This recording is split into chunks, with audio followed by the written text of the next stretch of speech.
here that just came for the coffee and donuts and has no idea who we are? Come on, don't be shy, we won't be offended.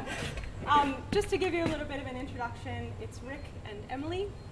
So we own a creative studio in Brisbane where we do a combination of things. It starts with branding sometimes, but we also carry it through hand-painted signage and mural work. But before we get into talking too much about ourselves, we thought we'd start with a bit of a drawing exercise. So on your tables you should see there's a couple of bunches of paper from KW Doggett. It's all 100% recycled paper. Oh really? Pencils. Okay. If you haven't got any, don't be shy to move around and grab some from the tables and make a new friend. Because we're going to just have a little bit of a doodle to start with. Jacinta said maybe Mike could be handy. I'll just... Okay. Okay.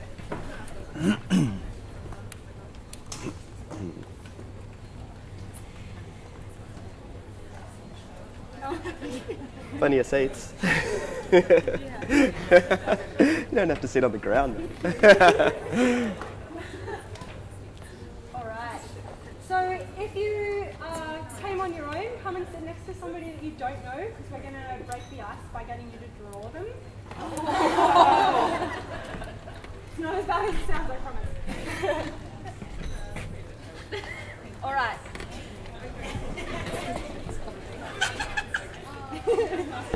If you're feeling nervous, just know that I've never done this before either, so I've been dragged into it as well. Alright, has everyone got enough pencils or things to draw with? Not yet. Not yet? That's cool.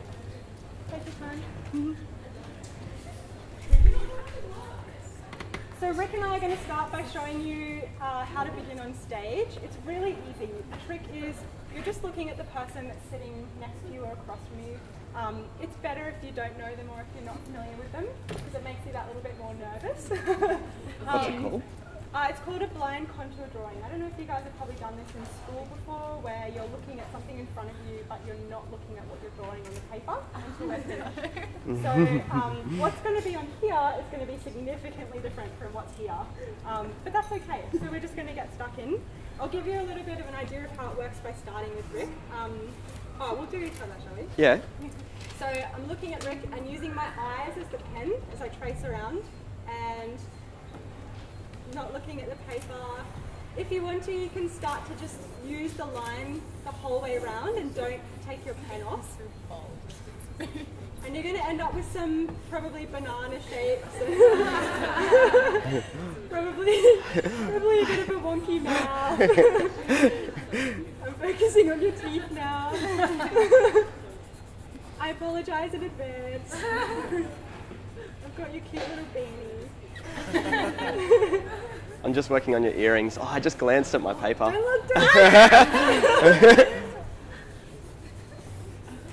Okay, there she is. Beautiful. What do you reckon? Pretty good. Yeah. So get stuck in, guys. Take so have a crack. Like 20 seconds, 30 seconds. You want to do a quick one?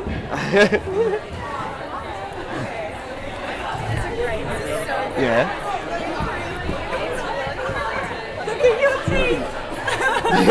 Look at your teeth.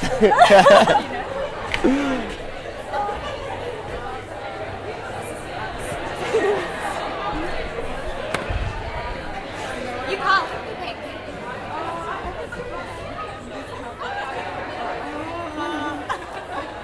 Amy's cheating.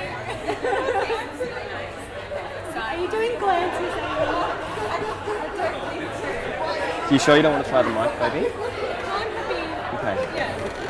Am I? Well, I can hear it from here, I guess.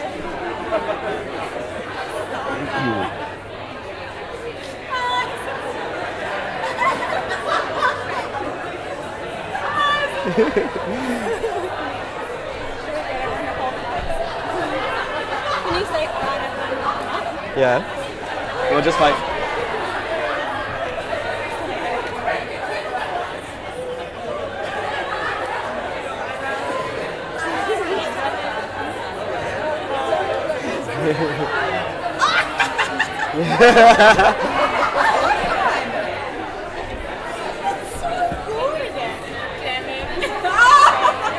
Is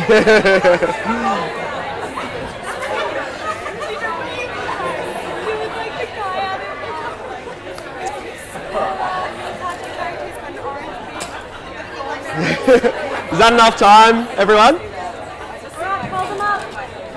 You've all got a laugh? Hold them up, I want to see. Give us a look. Excellent. All right, very well done. Well done, guys. Jumping in the deep end and breaking the ice with everyone. So we're going to just talk to you about, sorry, I'm getting used to Keynote on my iPhone. I've never done it before. So we'd like to use this introduction of drawing to talk to you about negative space. So for those of you who are drawers or sketchers or generally just creatives, you'll probably have an idea of how pertinent negative space can be in an image. So it's the bit that, not your line that you've been working on, but all of the white that's around that is your negative space. And you'll see that without that, the image wouldn't exist as a whole. So this image behind us is by Japanese designer Shigeru Fukuda. As you can see, if you start, oh, we're going to do the mic. All right, how's that? Everyone at the back hear me? Cool. Yeah, so as you can see, when you start your eyes at the top, the picture is significantly different to what's down the bottom because it's playing with negative space. So I feel like as human beings, it's really easy for us to focus on the negative space in our life. So those areas that we feel are missing, the things that we could be doing better. For example, I feel like I could be doing better with my job. I don't have the perfect partner. I think my car could be a little bit more sparkly, things like that. But it's often these missing things that we tend to blame for our inability to find true happiness or what people associate with true happiness. There's a common undertone in society that we're constantly in this deficit. So this missing space, this incompleteness, looking for the next thing to fill gaps and give us happiness. So we feel like very much in our practice, if we're trained to focus on the things that are missing, it's very easy to overlook the things that you've already accomplished as a creative person. So your blessings and your things that you're doing right in your life. And they can be little, you know, they can be waking up in the morning in a nice house in a nice suburb and making yourself a cup of coffee. Like, that's a total win in the morning. So we'll expand on this later, but for now, we'll start with you on how we crafted our reality as Frank and Mimi. So we're going to do a bit of handing over with the mic, so bear with us. I tried to convince Em to do the whole thing, but she wasn't into it.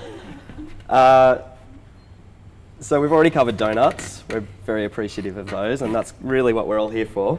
But we thought we'd give you a bit of an insight into us as well, since we're on the stage. So Em and I met about 6 years ago, and Em was studying fine arts at uni. I'd been a sign writer for a long time, but a little bit disgruntled because in the modern sign industry, you're basically just a glorified sticker applier, which is, some people like it, but it's not for me. And we kind of got to a point, well, Em got to a point where she was sick of hearing me complain about putting stickers on things, and kind of gave me a bit of encouragement to make a change, basically. And that change that I wanted to make was reverting to skills that I'd learnt through my apprenticeship, but didn't necessarily get to utilise through working for other businesses. And so we endeavoured to make a kind of conscious decision together to really swing the pendulum away from that kind of industry where there's a lot of waste and a lot of kind of byproducts that just go into landfill and have no second life. So we wanted to make a conscious response to that industry, utilise our skills creatively, and kind of fill that negative space that we felt needed filling. So we came into Frank and Mimi with the idea that we wanted it to be a kind of, have a lot of creative output, but also a conscious approach in terms of materials that we were using and what, the message that we were sending. And so making the business a business that can support us, but also a meaningful pursuit for ourselves. And that kind of leads us into perceived reality versus actual reality. Thank you. All right, so taking it back to your drawing, just have another squeeze at what's in front of you. And we're going to talk about perceived reality. So what's on your page in front of you versus what's in front of you in real life. So even holding it up next to the person that you've drawn, you'll see there's quite a significant difference there. But that's okay. All right. So what you see in front of you is different to what's on paper, but I feel like there's value in this with regards to negative space. So Rick and I kind of bang on about this a lot, and we talked about it at the design conference last year, but there is significant value in curating your output. So being really careful with what you show everybody else out there that is a reflection of yourself, because everything that you're drawing essentially to fill your picture, the picture of your brand, the picture of yourself as a person, if you curate that and you're careful about it, then you can be really strategic with the negative space that you're leaving there and the marks that you're making. So we like to think that our brand, so our Frank and Mimi brand character, in real life, we'd like it to line up with our personality and our lifestyle as much as possible, which gives our viewers and our clients an authentic experience. So it's much easier said than done. On social media, it's very easy to put up pretty pictures and say, this is definitely who we are, it's a true reflection of what's going on. But I think the more you aim towards lining those two things up, so this is my lifestyle, this is my motivations, this is the person that I work with, this is who we are in real life, the more you line those things up, I think it gives people a sense of authenticity, and it's that authenticity that we both tend to kind of chase through our pursuits. So on the flip side of that, social media presents beautiful images and settings, but in reality, I'll hand you over to Rick. He's going to give you a few examples of how those things didn't quite line up. So this was a part of an artwork that we painted in Arch Lane in the city recently, and through our social media channels, through our website, there's beautiful photos of finished artwork. In reality, we were there for 2 weeks straight, climbing up and down scaffolding on 35-degree days and having midday naps underneath the scaffolding because we were absolutely exhausted from the heat and the humidity. This is in Napier in New Zealand. That was earlier this year. So this wall was positioned in a yacht club, and we went into this project with not an open brief, but responding to the theme of a festival. So this one was about ocean conservation. And this wall being positioned in the yacht club, we literally had someone from the yacht club committee coming to us every day and asking where the yacht was going to go. Turns out we weren't actually painting a yacht, so we started out the week kind of easing them into the idea that there wasn't actually going to be a yacht on it, but maybe we could paint one around the corner for them if they really felt it was lacking. And that's what we painted. Yeah, and we had a couple of, we had one guy in particular come storming, pulled up in his car, got out and right, you're the artist? Yada yada, where's the yacht going to go? And 10 minutes later he was like, okay, well I'll bring you morning tea tomorrow, thanks guys. So we kind of skewed his reality a little bit, and we didn't actually end up painting a yacht, but I think they were happy in the end. This one was part of a project for Queensland Rail out at Doomben, so it was just one wall. They were all kind of an Art Deco theme, responding to the era of that station in particular. And again, this one, full sun, 6 days straight, 35-degree heat, tow trucks pulling up behind us for the takeaway across the road to get their burger or their chips, and the tow trucks just idling. I don't know what it is about tow truck drivers. They don't like to turn their car off when they get out, just leaving it running behind us. And it's always, I think you missed a spot, or oh, you spilled it wrong, or oh, it's upside down. Yeah, so that was pretty testing. Yeah. One off the other. I've never heard that one before, mate. Pretty testing. And that's a blank screen. I'm not sure why that one's in there. Okay. It just says M in our notes. So Ta-da. oh, I know why it is, because of the drop down. Oh, right. Okay. Yeah. So, we'd like to share with you guys how we compare to the classic creative business model. I think when you first start working for yourself as a creative, whether it's as a designer, whether it's as a painter, whether it's as a florist, it could be anything where you're expressing yourself, but I think that the creative business model definitely differs from the classic. So in the classic business model, if you think about it in three concentric circles, in the middle you start with your product. So what is it that you're filling in the market? What are you responding to? What is it that you're going to be providing as a service? Following that, you incorporate your vision. So how do you carry that out? How do you bring it to the market? And then finally, what is the purpose? So how is it that you're appearing in the market? What is it that drives you? For Frank and Mimi, we like to start in the center with our purpose. So before we even begin anything, we sit down and think, what is it that we want to say to the world? What is it that we want to say to each other?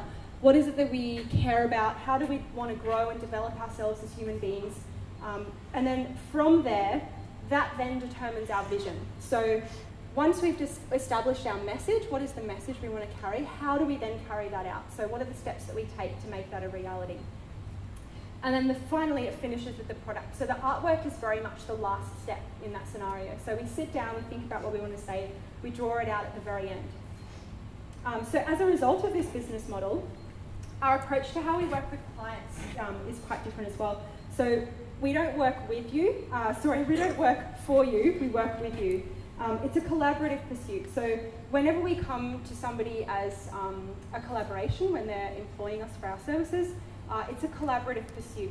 We're meeting them at their dream with our creative response. So it's never,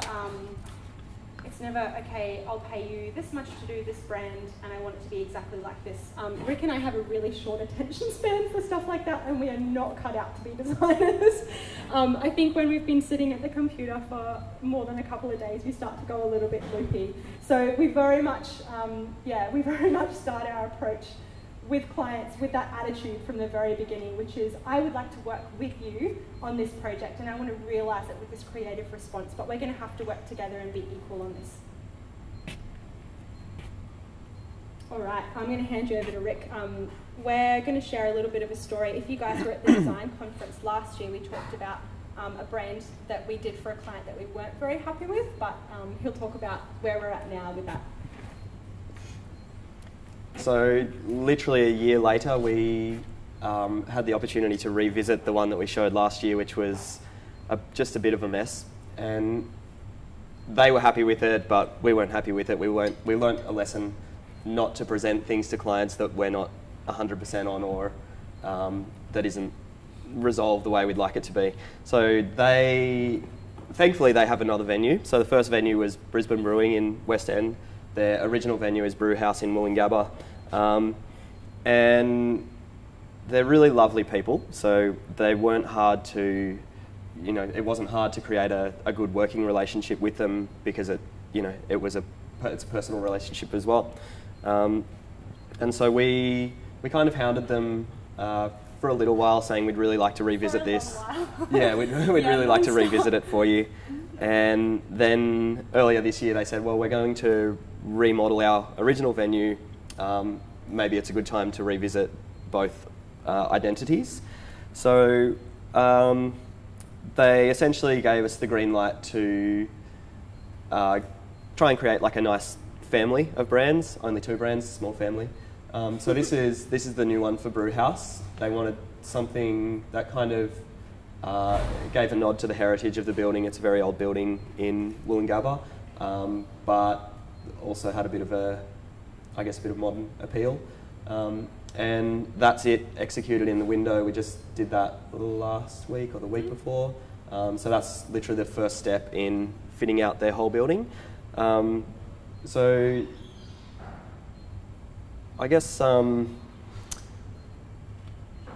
yeah, by being given that opportunity to revisit the original one, we've now been able to bring them together and kind of fit out both places and give them a kind of a cohesive, I guess, create a relationship is what I'm trying to say, between both venues that both fit the different identities of each one, and then translating them with signage and artworks. So that's actually 23 karat gold with a 16 karat satin gold inline. It's a really traditional way of doing signage, which actually really fits the building as well. And now that we've shared some of our kind of attitudes and approaches, I think we're going to move on to talk about how you might craft your own reality. Thank you.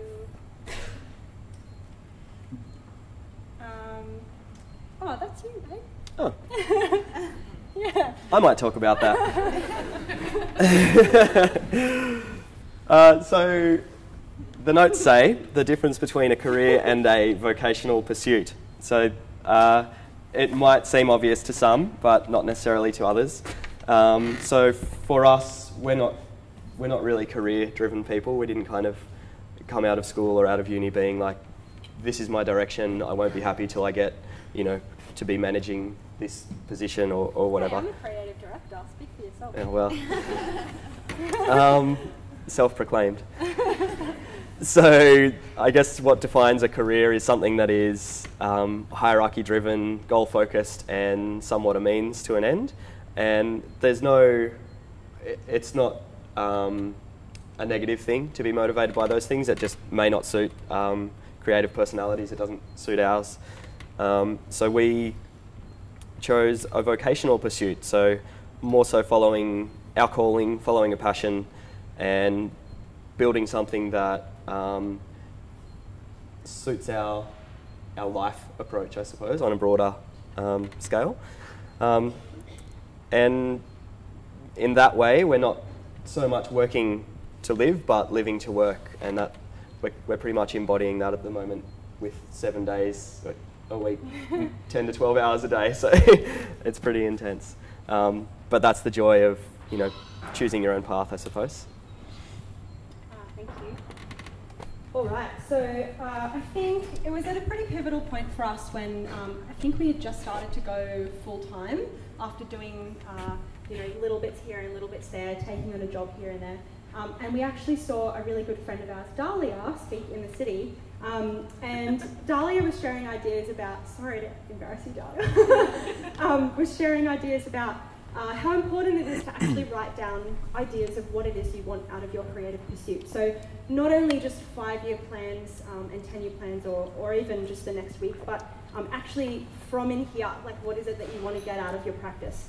So one of the things that really stuck with me about that talk, Dahlia, was this idea of what it is to survive, but then what it is to thrive as well as a creative. So as an example, you've got to survive, obviously the first one is income. So you need to be able to pay your rent, you need to be able to buy your 2-minute noodles, you need to be able to put fuel in the car.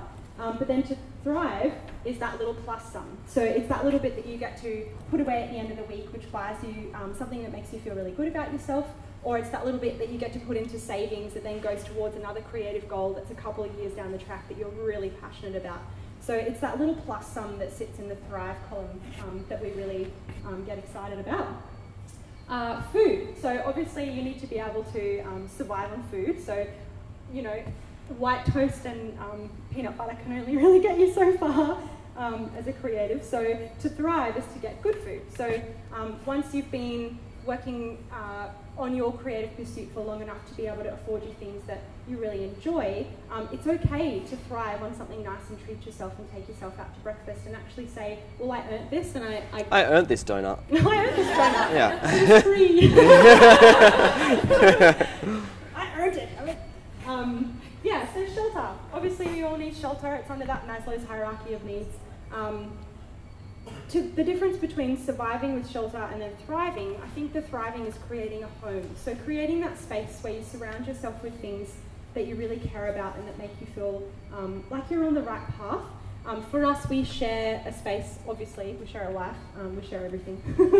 But we share a space at home, and it's not big, but it has everything in there that makes us feel like we're on the right path and we're doing the right thing. And that's a really powerful thing. It might be small things, it might be like, you know, little trinkets that you like to keep around from your journey, but I think it really makes a difference, creating a sense of home. And that can be anywhere as well with travel. It doesn't have to be your full-time home. For us, with our business, to survive, we need certain tools. So we need to, when we're on site and we're being asked to, you know, go into state to paint a mural, there are certain things that are like the baseline necessity. But then for us to thrive, we need the best tools. So I'm talking about the really fancy brushes. We like to, the projector. It took us 2 years in, and we only just bought this projector quite recently. Before that, we had an overhead projector, if you guys remember those. So we were turning up to work sites in the city, and there were, you know, like 10 plus tradies around. We had an overhead projector, which we hand drew the slide on the top of it to put it on like a geography teacher. We turned on the projector, and you could hear this thing. It was like ka-chung, ka-chung, ka-chung, ka-chung. And I was like, what is that? I mean, we were deeply embarrassed, but and I don't know why it took us so long to thrive and actually buy ourselves a proper projector. So to survive for us, we need a van that works. That actually is much harder than what you realise. We've gone through some lemons, but yeah. Don't buy cheap vans. Yeah, don't do it to yourself. Yeah. To thrive, international travel. So we don't want to just get around in Brisbane. We love it here, but I think for us to thrive, we need to see new spaces. We need to be stimulated by new environments. And it's okay to expect those things, like make it happen. So, yeah, I think thriving carries, it carries a lot of different things under that umbrella. But for us, I think carrying our message is a really big deal in our practice. So when you first start as a creative in your business, in your pursuit, in your passion project, you're solely driven by satisfying the brief. So what is it that I'm being asked to do, and how am I going to respond to that? Then comes what Brandon in the design conference was talking about yesterday, is that pivotal point. So that moment where you actually have a bit of a conscious shift. And then all of a sudden, you start to create your own brief in projects. So what is it that I want to get out of this project? How is it going to work for me? And how is it going to help me to get to that next point in my creative career?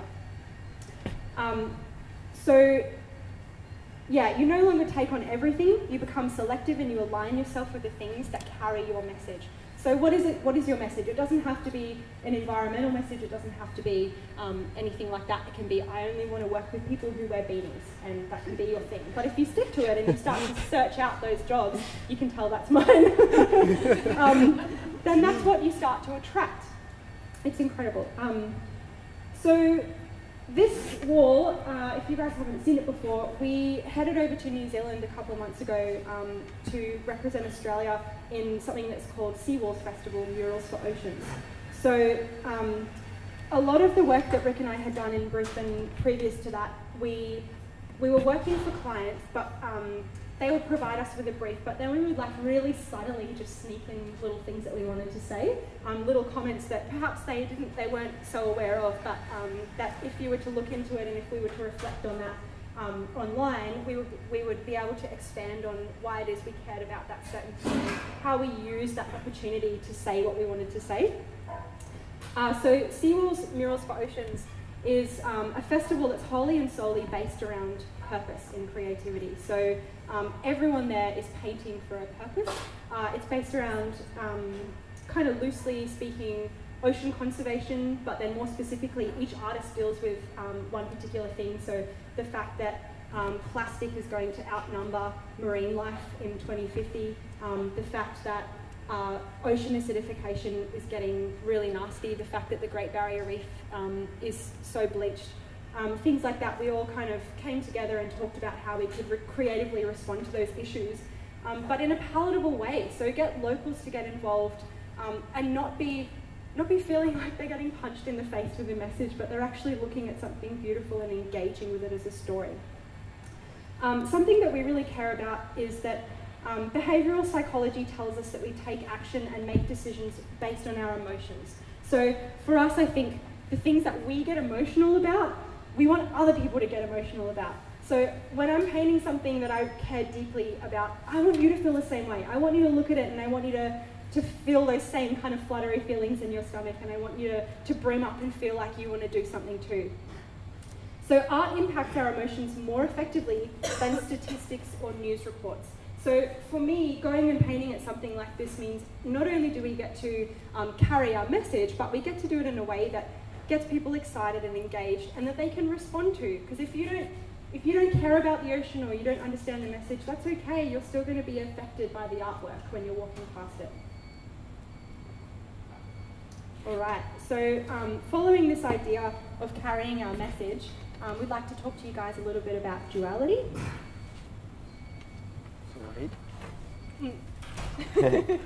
Freud, he was a philosopher. Knowledge bomb. Yeah, take it. So he had an idea of repetition compulsion. So that idea was one of people being trapped in a life where they know they could do better, but didn't necessarily take the steps to do so. So with that idea in mind, it's important for us to make changes that for us tipped the scales away from security. So my cushy signwriting job where I was working the hours that I was happy to and getting paid enough to make my way, but totally unfulfilling. And so tipping the scales away from that kind of secure but unfulfilling role and more towards personal growth and personal success, which then kind of flows into maybe business growth and business success if you want it to. So for us, the personal growth came first, and the search for that, I guess, and that empowered us personally to then grow beyond just survival to what I guess we would consider as thriving. So we still, our house is literally a room the size of the area you guys are sitting in, but it has everything we need, and because it's so cheap, it allows us to thrive in the way that we can pursue the work that we want to, because we don't have to pay too much rent every week, or we don't have to pay a car loan because we've bought another cheap van, which has actually turned out okay this time.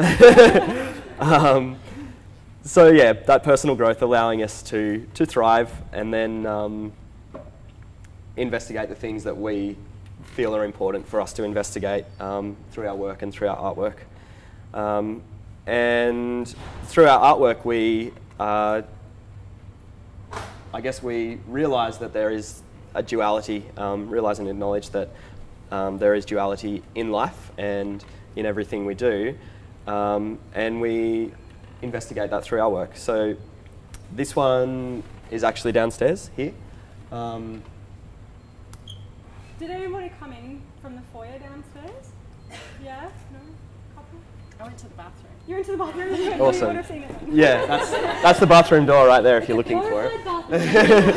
Yeah, so this one, the duality of chaos and order. So the topographic line work, which was a response to kind of the geographical location of the powerhouse, but also a nod towards the, what's the line work of electricity? What have we... I've gone off topic.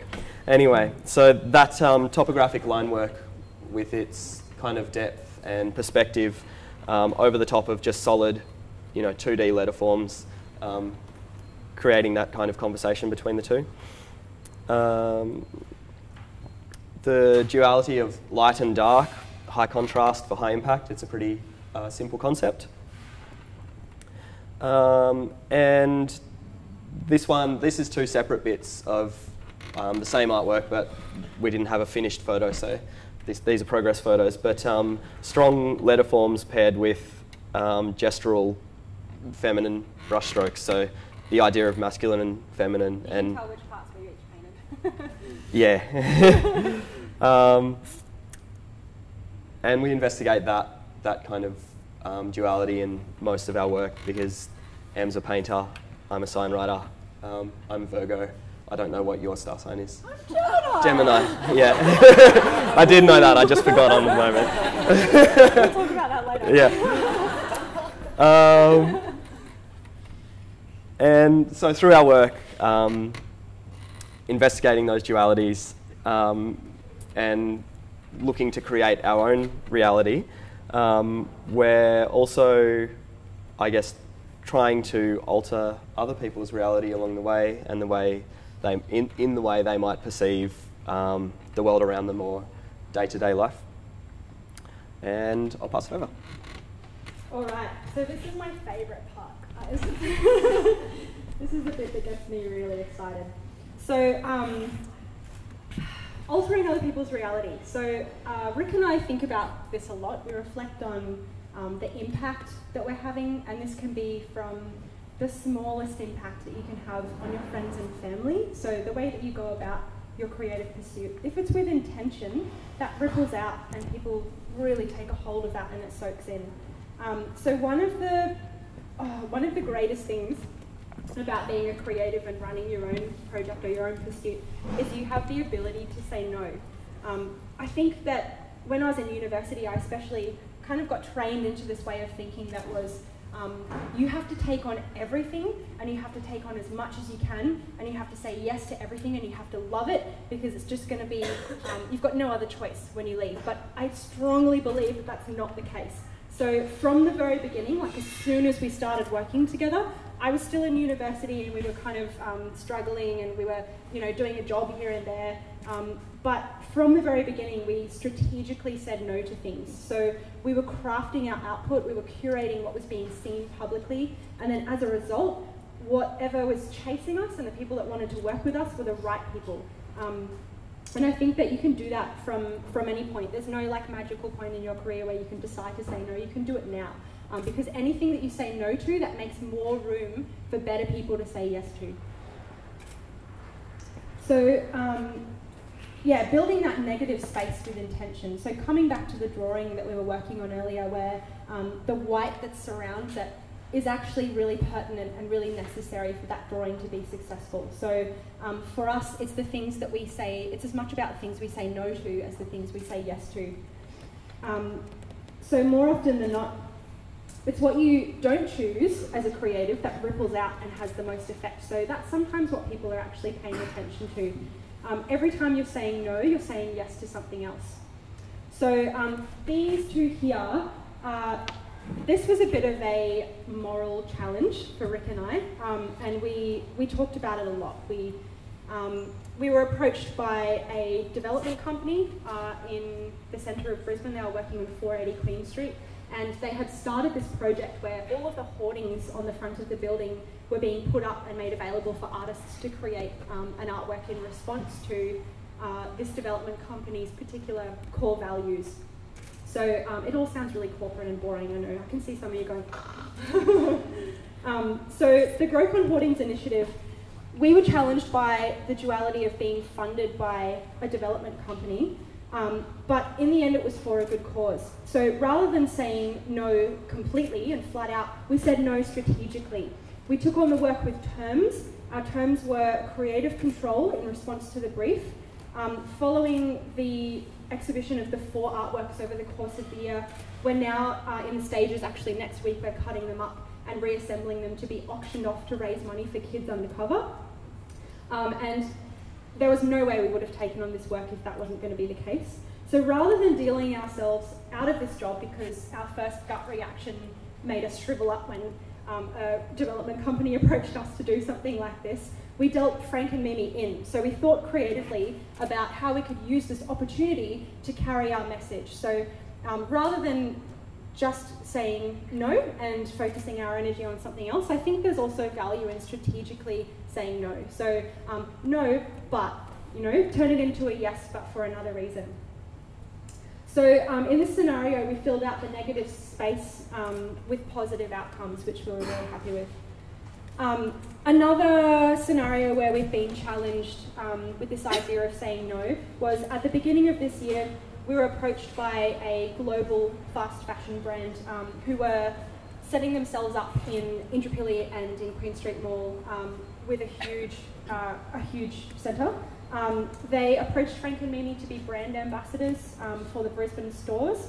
So this company boasts absolutely flat out no environmental consciousness. They are not entirely transparent about worker conditions, and mass-produced and ultra-cheap is my least favourite combo.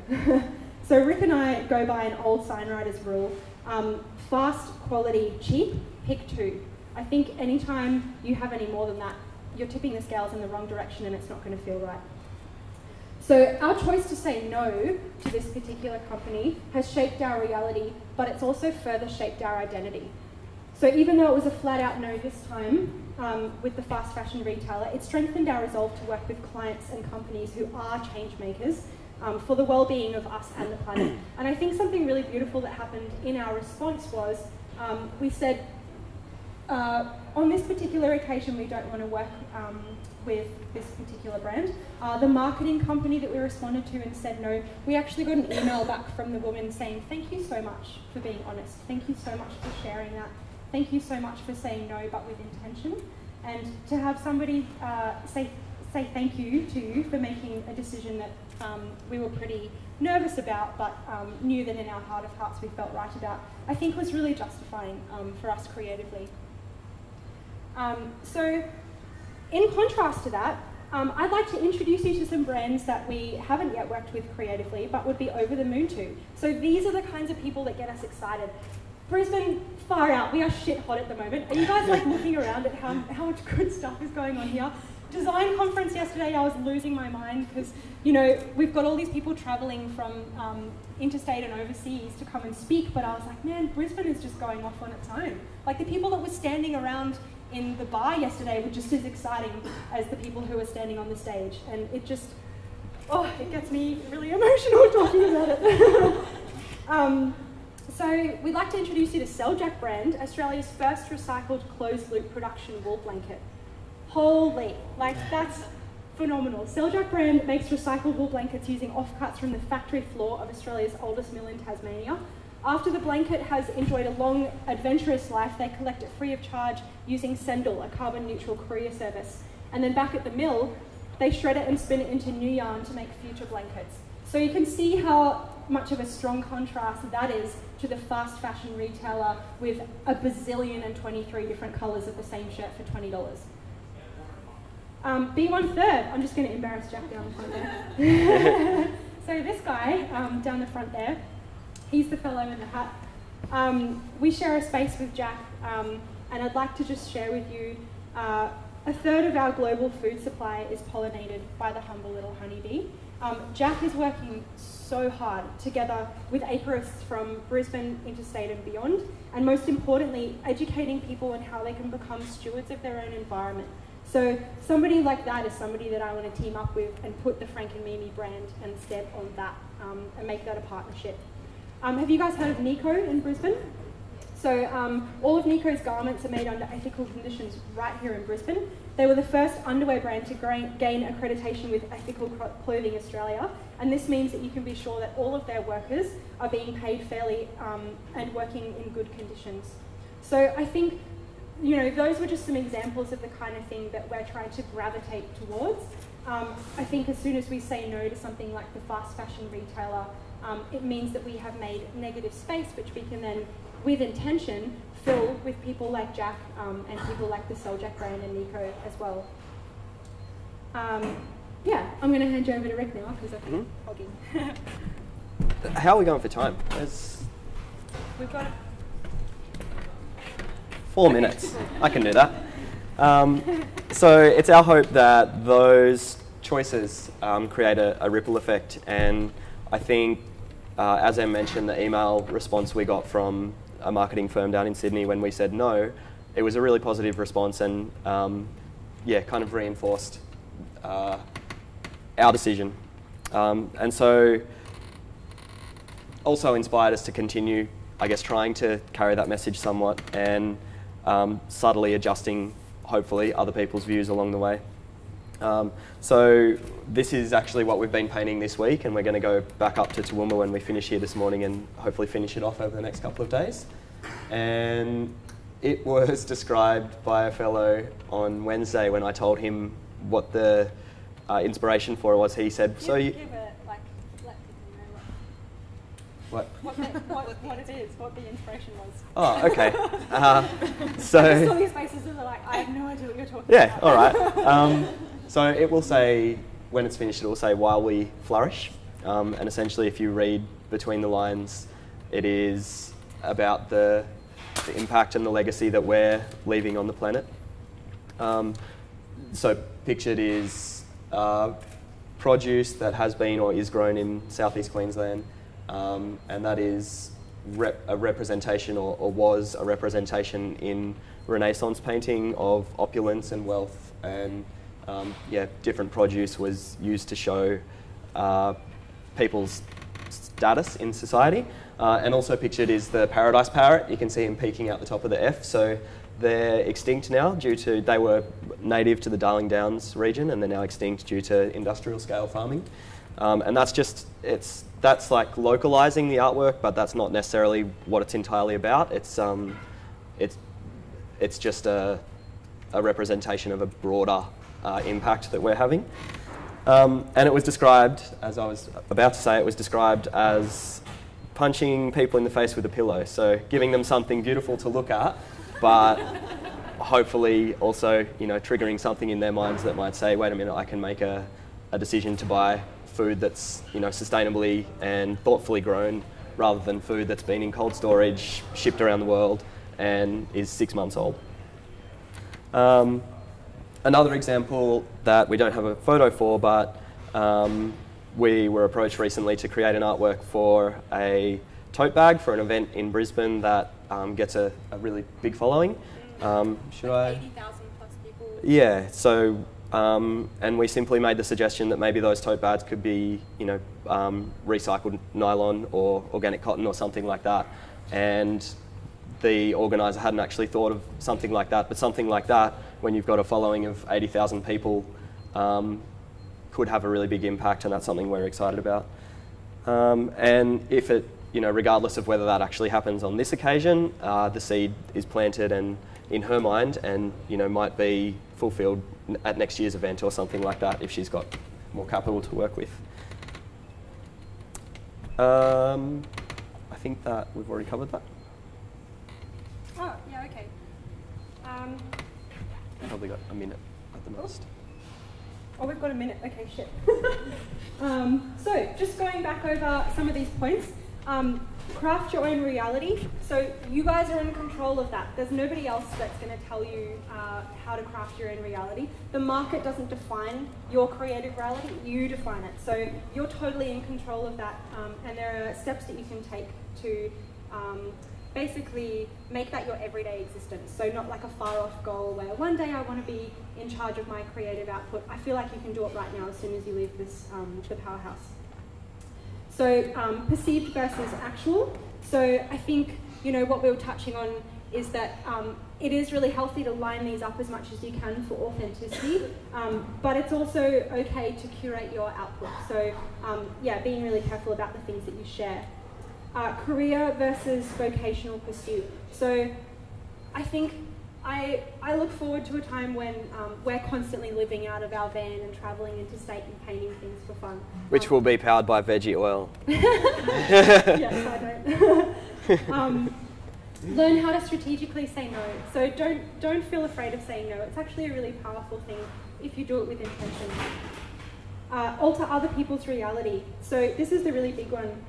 Planting seeds. It can be as little as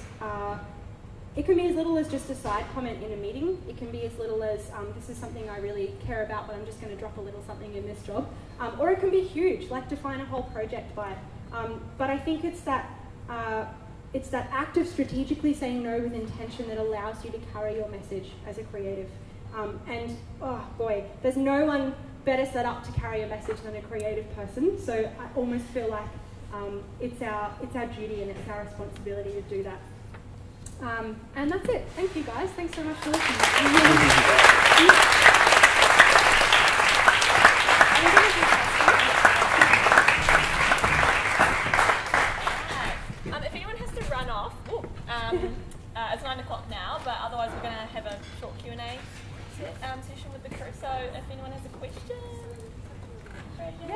You're allowed.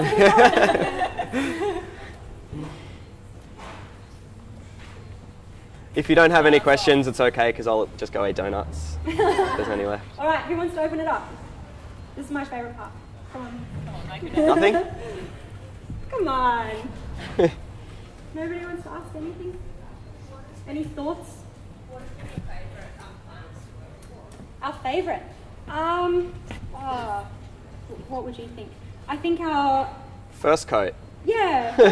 Don't know if you can consider them a client, but yeah, awesome. Yeah, I think our favourite clients are when we turn the client into a friend. So most of the people that we've done work with in Brisbane now, we consider more friends than we do clients. I actually hate the word client. So as an example, Dave, sitting over there at Little Peach Co, we did some gilding for him to start with, but as a result we did a trade and now we're mates and we get to kind of follow each other around to things. Yeah, I think there's no one specifically. First Coat, definitely, if you were to consider them a client, just because of the creative control that we're allowed, but also the intention that the curator Grace Dewar carries throughout the project as well. Yeah. Yeah, any others? Yeah? Do you guys ever approach people that you really want to work with and say, oh, like, Yeah. do something with you guys? Yeah. Do you want to answer that one? About doing that? Oh, we did just ask the question. So something I learned from Em is never to be afraid to ask the question. So in saying no to a fast fashion retailer, we got excited about approaching others, and we just had a conversation just because we were in the store anyway, a store in Burleigh Heads of a company that is has a really ethical and really environmental and social conscience. So Patagonia, you might have heard of them. And we were just having a chat with the store manager, and they've just had a store refurb and they didn't have any signs, and we were like, hey, we want to work with you guys. Can you please have a look at our website and get back to us? So we haven't heard back from them yet, but that was only Saturday. But that's just like, even, I don't know, just feeling like you've got the guts to go and just say, we want to work with you, is there a way that we can? Yeah. And I think also, so when we did send that response to the fashion retailer, Rick and I were saying, wouldn't it be great if we took that amount of time that was going to be spent on the video, which we were going to get filmed for as the brand ambassadors, take that amount of hours and then redistribute them through our week and say, okay, for 1 hour this week, I'm going to send a few emails to people who I do really want to work with. So follow it up with an email to Patagonia, maybe just do a scour and see who we can get in touch with. But it's that shift and relocation of that energy that I think is really important. Yeah. And I think it's just a case of try again. Like if we don't hear from them this time, I don't know, I'll probably be following it up somehow or somewhere. Scraping on the door. Yeah. It's me again. Yeah. Yeah. Your jackets are expensive, I will swap you.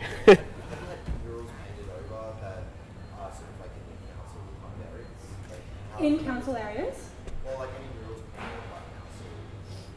Oh, okay. Yeah, right. So, and you're talking about, because in Brisbane there's been a few instances where, large-scale artists have been buffed over after a point in time. So I think, luckily no, so far, touch wood, but I think that the difference perhaps is some of the artists who have done large-scale artworks in Brisbane have come from a really strong graffiti background, and often what carries over with that is that the council, especially Brisbane City Council, are ultra-conservative about their attitudes to public art and painting in particular, because it carries that vandalism idea and that graffiti is it's non-productive, it's antisocial. So Rick and I, over the last couple of years, have made a really strong effort to try and get Brisbane City Council on side with that, and as a result it means that we've been given opportunities by Brisbane City Council to work on walls, and instead we're doing it in partnership with them, and we give them all the credit. So we say, look how great Brisbane City Council is for involving us, and isn't it an amazing initiative? And really we did all of the work, but it means that we've got them on side as buddies rather than having them buffing out our artworks on the weekend. Yeah. Yeah. What was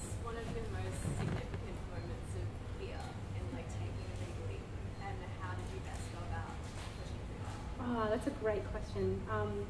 So the question is, what was one of our biggest moments of fear, and how did we go about taking a leap to kind of resolve that? Do you have any thoughts on that? Does anything come to mind? Not so much. Yeah, I don't know. I didn't go into it with fear because I had set myself up so I wasn't, in terms of income and job security and whatnot, I'd set myself up so I didn't have any major responsibilities. Like as soon as I paid off my credit card, which took years, I just chopped it up and deleted that account. And so I didn't have to, I wasn't responsible for that. And so I just found that if I set myself up financially where I didn't have to owe anyone anything, then it wasn't scary to take a step away from the stuff I didn't want to be doing, but towards the stuff I did want to be doing. Also, I think with those kind of giant leaps, there are little things that you can do to kind of prepare yourself along the way. So yeah, breaking it down into achievable steps. That's like, today I'm going to do this, the next couple of days I'm going to develop that. And then by the time you get there, it's actually not a big deal.